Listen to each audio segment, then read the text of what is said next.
Hello everyone, welcome to Engineers Education Point. In this video, we are going to learn about Colpitts oscillator. हम लोग Colpitts oscillator के बारे में पढ़ेंगे। देखिए Colpitts oscillator में क्या है, पहले तो सर्किट देख लीजिए इसका। अगर Colpitts oscillator का आप सर्किट डायग्राम देखेंगे तो यहाँ पे देखिए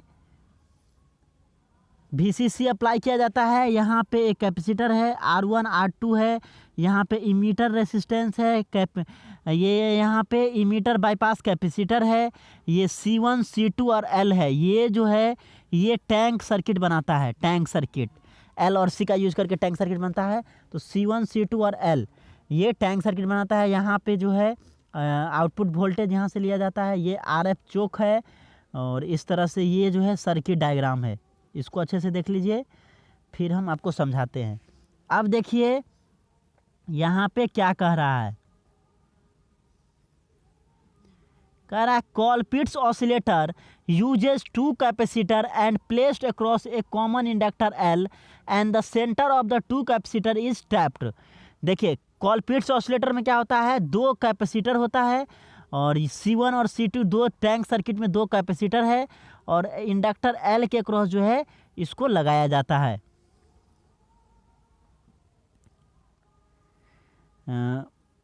the tank circuit is made up of C1 C2 and L। जो टैंक सर्किट होता है ऑसिलेटर का वो C1 C2 और L से बना हुआ है। This is tank circuit. ये जो है टैंक सर्किट है, L इंडक्टर और कैपेसिटर का यूज करके। The frequency of oscillation is determined by the value C1 C2 and L। ये जो टैंक सर्किट है उससे जो है फ्रीक्वेंसी ऑफ ऑसिलेशन जो है मेजर किया जाता है। तो Colpitts ऑसिलेटर में फ्रीक्वेंसी ऑफ ऑसिलेशन क्या होता है, F is equal to 1/2 pi root under L into C T. अब देखिए CT क्या है, CT मीन्स दोनों जो कैपेसिटर है उसका। तो कैपेसिटर देखिए दोनों, ये दोनों कैपेसिटर क्या है, सीरीज में जोड़ा हुआ है। तो सीरीज में है तो क्या हो जाएगा, CT equal to total capacitance equal to C1 C2 बटे C1 प्लस C2। क्योंकि कैपेसिटर के केस में क्या होता है, जस्ट अपोजिट होता है रेसिस्टेंस का। रेसिस्टेंस जब सीरीज में रहेगा तो R1 प्लस R2 डायरेक्ट लिखते हैं और कैपेसिटर जब सीरीज में रहेगा तो ये C1 C2 बटे C1 plus C2 just resistor का उल्टा हो जाता है। तो यहाँ पे फ्रीक्वेंसी ऑफ ऑसिलेशन जो है बहुत ही इंपॉर्टेंट है। F इजकल टू याद रखिए, इस पर न्यूमेरिकल क्वेश्चन भी आ सकता है या आपको ऑब्जेक्टिव में पूछ देगा या फिर Colpitts ऑसिलेटर पूछेगा तो वहाँ पे भी आपको लिखना होगा 2 पाई L CT और टोटल कैपेसिटेंस इक्वल टू क्या हो जाएगा C1 C2 बटे C1 प्लस C2, जो आप इस डायग्राम में C1 C2 देख रहे हैं। नेक्स्ट देखिए कैसे ये काम करता है, सर्किट ऑपरेशन। ये जो सर्किट है Colpitts ऑसिलेटर का वो कैसे काम करता है ये देखिए। कह रहा है when the circuit is turn on, जब सर्किट को टर्न ऑन किया जाता है the capacitor C1 and C2 are charge. Capacitor C1 और C2 जो है वो क्या होता है, चार्ज होता है। जब आप सर्किट को ऑन करते हैं, Colpitts ऑसिलेटर को ऑन करते हैं तो C1 और C2 जो है ये जो है चार्ज होता है। The capacitor discharge through L, और ये जो इंडक्टर लगा हुआ है इसके थ्रू क्या होगा, चार्ज होने के बाद फिर जो है कैपेसिटर डिस्चार्ज होता है। ये इंडक्टर के थ्रू क्या होता है, कैपेसिटर डिस्चार्ज होता है। The output voltage of the amplifier appears across C1 and feedback voltage is developed across C2। जो आउटपुट वोल्टेज होता है एम्पलीफायर का वो किसके, C1 जो कैपेसिटर है उसके अक्रॉस जो है अपीयर होता है and feedback voltage is develop across C2। C1 के अक्रॉस जो है, C1 के अक्रॉस आउटपुट वोल्टेज डेवलप होता है और C2 के अक्रॉस जो है फीडबैक वोल्टेज डेवलप होता है। The voltage across it is 180 degree out of phase with the voltage developed across C1 V out. देखिए फीडबैक जो है, फीडबैक वोल्टेज जो है कहाँ पे आता है, C2 के पास, और आउटपुट वोल्टेज C1 के पास आता है। तो कह रहा है वोल्टेज जो होता है फीडबैक के पास वो 180 डिग्री आउट ऑफ फेज होता है with the voltage across C1 means C2 के पास जो वोल्टेज जनरेट होता है और C1 के दोनों में क्या होता है 180 डिग्री का फेज शिफ्ट होता है। मतलब 180 डिग्री फेज शिफ्ट का मतलब है ये ऐसा रहेगा एक जगह, तो आउटपुट में कैसा प्रोड्यूस करेगा, ऐसा प्रोड्यूस करेगा 180 degree phase shift. A phase shift of 180 degree is produced by the transistor and a further phase shift of 180 degree is produced by C1 C2। देखिए 180 डिग्री जो है ये जो है कैपेसिटर के द्वारा 180 डिग्री का फेज शिफ्ट प्रोड्यूस होता है, और फिर जो है C1 C2 से भी 180 डिग्री प्रोड्यूस होता है। तो 180 डिग्री कितना हो गया, 360 हो जाएगा, मीन्स सेम फेज में हो जाएगा। 360 मतलब जैसा रहेगा वैसा ही ये आपको एम्पलीफाइड करके वैसा ही मिल जाएगा।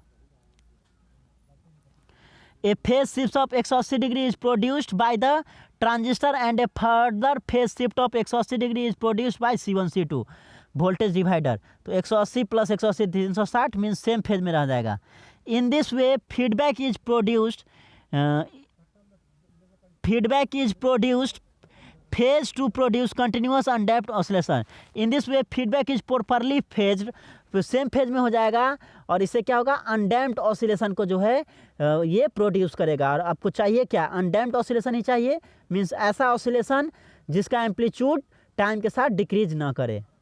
और फीडबैक फ्रैक्शन क्या हो जाएगा, फीडबैक फ्रैक्शन जिसको MV से हम लोग डिनोट करते हैं, MV is equal to feedback voltage बटे आउटपुट वोल्टेज, और फीडबैक वोल्टेज बटे आउटपुट वोल्टेज, और इक्वल टू क्या हो जाएगा, C1 बटे C2। ये यहाँ से C1 बटे C2, तो ये भी आप याद रखिए, MV इक्वल टू क्या हो जाएगा, C1 बटे C2 या VF बटे V आउट, फीडबैक वोल्टेज बटे आउटपुट वोल्टेज। तो ये है आपका कॉलपिट्स ऑसिलेटर। नेक्स्ट हम लोग देखेंगे हार्टले ऑसिलेटर। देखिए हार्टले ऑसिलेटर और कॉलपिट्स ऑसिलेटर में ज़्यादा अंतर नहीं है। क्या अंतर है हम आपको बताते हैं। हार्टले ऑसिलेटर में क्या है, इसमें इंडक्टर होता है L1 L2 और कैपेसिटर जो होता है C होता है हार्टले में। वही कॉलपिट्स में आप क्या देखें, अभी कॉलपिट्स में C1 और C2 दो कैपेसिटर होता है और एक इंडक्टर होता है। बस यही यहाँ पे डिफरेंस होता है टैंक सर्किट में। तो देखिए क्या कह रहा है यहाँ पे, आप पहले देख ही लीजिए। यहाँ देखिए ये जो है हार्टले ऑसिलेटर का सर्किट डायग्राम है। यहाँ पे सब सेम टू सेम है, बस यहाँ पे देखिए ये L1 है और ये L2 है, यहाँ C है। अगर हम लोग कॉलपिट्स ऑसिलेटर से कंपैरिजन करें तो यहाँ पे क्या था, C1 था, ये आपका C2 था, और ये जो है यहाँ इंडक्टर था। जस्ट उल्टा, यहाँ पे कैपेसिटर हो गया और ये L1 L2 हो गया। बस क्या कह रहा है, Hartley oscillator is similar to Colpitts oscillator with minor modification. Hartley oscillator जो होता है वो कॉलपिट्स ऑसिलेटर की तरह ही होता है, कुछ माइनर इसमें चेंज किया गया है। Instead of using tapped oscillators, two inductor L1 and L2 are placed across common capacitor C and the center of the inductor is tapped as shown in figure। बस इसमें क्या चेंज किया गया है, C1 C2 की जगह पे L1 L2 हो गया, और जहाँ पे L था वहाँ पे C हो गया, और यहाँ जो है इसको सेंटर जो है L1 L2 का उसको टैप्ड किया गया है। अब देखिए यहाँ पे the tank circuit is made up of L1 L2 and C। Tank circuit क्या हो जाएगा, L1 L2 और C हो जाएगा। वही कॉलपिट्स ऑसिलेटर में क्या था, C1 C2 और L था। The frequency of oscillation is determined by the values of L1 L2 and C and is given by, और फ्रीक्वेंसी ऑफ ऑसिलेशन क्या हो जाएगा हार्टले ऑसिलेटर का, F is equal to 1/2 pi root under C into LT। और वहाँ पे क्या था, अगर हम लोग कंपेरिजन करें किससे, कॉलपिट से, तो कॉलपिट में क्या था 1/2 pi root under L into CT था वहाँ पे, यहाँ पे, और यहाँ पे देखिए ये हो गया 1/2 pi root under C into LT। और total inductance is equal to क्या हो जाएगा, L1 plus L2 plus 2M। Mutual M क्या है, mutual inductance. L equal to LT equal to total inductance क्या हो जाएगा, L1 plus L2 plus 2M। तो यहाँ से आप फ्रीक्वेंसी ऑफ ऑसिलेशन जो है निकाल सकते हैं, या ऑब्जेक्टिव में आपको पूछ सकता है हार्टले ऑसिलेटर का फ्रीक्वेंसी ऑफ ऑसिलेशन क्या होता है, या इस पर न्यूमेरिकल क्वेश्चन भी बन सकता है। अब इसका वर्किंग देखिए कैसे ये काम करता है, सर्किट ऑपरेशन।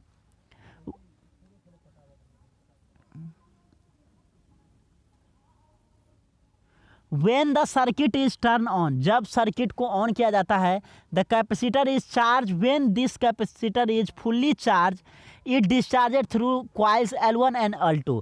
देखिए जब जो है हार्टले ऑसिलेटर को ऑन किया जाता है तो कैपेसिटर जो लगा हुआ है फिर टैंक सर्किट में वो क्या होता है, चार्ज होता है। और ये जो चार्ज होने के बाद फिर जो है कैपेसिटर फुल्ली जब चार्ज होता है उसके बाद डिस्चार्ज होता है किसके थ्रू, L1 और L2 जो दो का इंडक्टर है लगा हुआ उसके थ्रू ये डिस्चार्ज होना शुरू होता है। The output voltage of the amplifier appears across L1 and feedback voltage across L2। The output voltage of the amplifier appears across L1, और आउटपुट वोल्टेज होता है वो L1 के क्रॉस डेवलप्ड होता है और फीडबैक वोल्टेज जो है वो L2 के क्रॉस डेवलप्ड होता है। The voltage across L2 is 180 degree out of phase with the voltage develop across L1। Output means L1 और L2 के अक्रॉस जो वोल्टेज डेवलप होता है वो दोनों क्या होता है, 180 डिग्री का फेज शिफ्ट होता है। मीन्स एक का ऐसा आएगा वेवफॉर्म तो एक ऐसा आएगा, जस्ट फेज शिफ्ट हो जाएगा। It is easy to see that voltage feedback that is voltage across L2 to the transistor provides positive feedback, और ये 180 डिग्री का फेज शिफ्ट होता है, पॉजिटिव फीडबैक जो है प्रोवाइड करता है। फीडबैक वोल्टेज और ट्रांजिस्टर के बीच में ये दिखाई दे रहा है। A phase shift of 180 degree is produced by the transistor and a further phase shift of 180 degree is produced by L1 L2। देखिए एक तो 180 डिग्री का फेज शिफ्ट ट्रांजिस्टर से होता है, जो ट्रांजिस्टर यहाँ पे NPN ट्रांजिस्टर जो यूज किया गया है उससे 180 डिग्री का फेज शिफ्ट हो रहा है, और एक फेज शिफ्ट जो है L1 L2 के बीच में हो रहा है 180 डिग्री का। तो टोटल कितना हो गया, 360 डिग्री का फेज शिफ्ट हो गया। In this way feedback is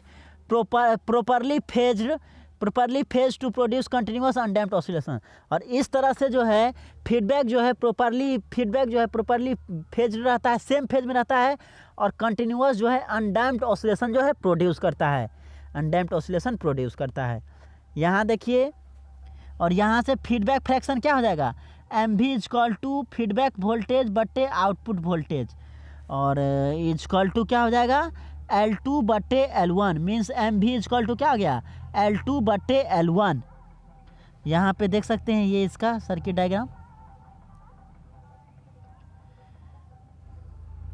तो इस वीडियो में हम लोग हार्टले ऑसिलेटर और कॉलपिट्स ऑसिलेटर दोनों को देखे, दोनों में सिमिलरिटी है।